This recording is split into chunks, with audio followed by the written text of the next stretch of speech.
munaasabadan oo ahayd mid si weyn loo soo agaasimay laguna dhiirigelinayay ardayda ka qalin jabin fasalka 8aad ee dugsiga dhexe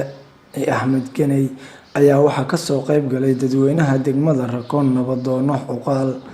arday dhalinyaro iyo haween intii xafladu socotay waxa hadallo kala duwan ka soo jeediyay Xuqaal dhalinyaro haween macallimiin waxayna dhiirigeliyeen ardayda marxaladda dugsiga sare u gudbaysa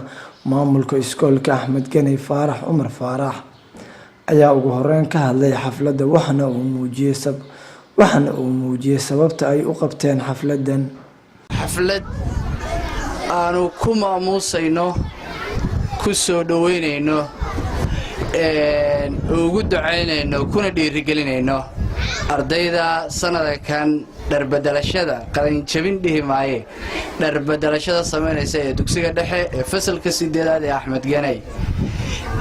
ujeedada aan u qabanayna xafladan runtii waa mid sanad kasta hadda ay kala la qabto waa xafladii ama dufcadii 16aad ee ka qalin jabinaysa qaybta dugsiga dhexe ama primary-ga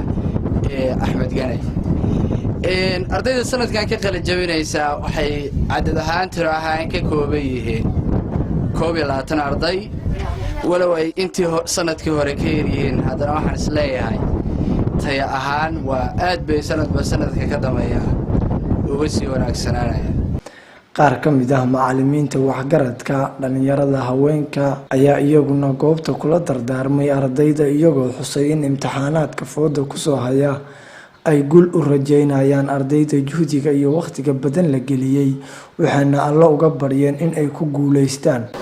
iskuulkan waxaa la aasaasay 1974 abaarihii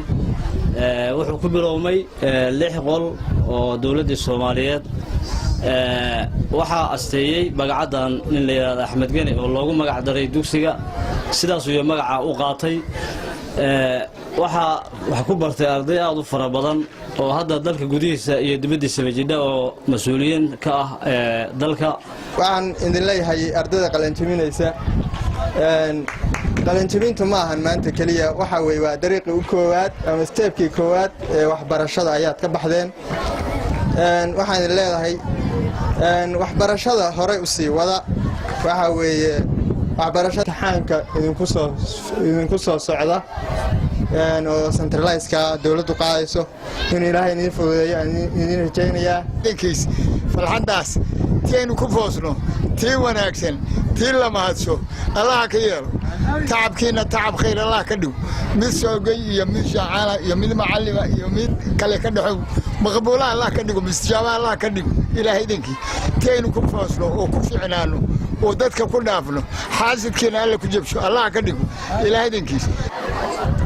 waxaan aad iyo aad ugu faraxsanahay runtii inaan maanta inagoo dhan aynu goobjoog u nahay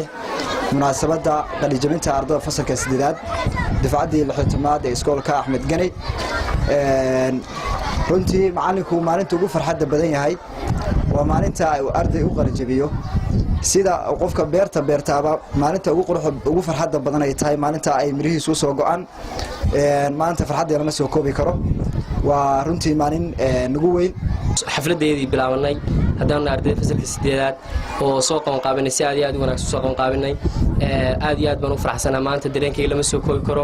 waxaan ugu salaamayaa ardayda 22 ah ee xafladan maanta soo qabanqaabisay iyo macallimiinta qiimaha iyo qaayaha badan ee nala soo agaasintay xafladda dhanka kale ardayda fasalka 8aad ayaa hadiyado ay ugu talagaleen bahda waxbarashada kala qayb qaadata u qaybiyay Maxamuud Yuusuf Aamir warbaahinta dawladda Puntland degmada Karaaxo.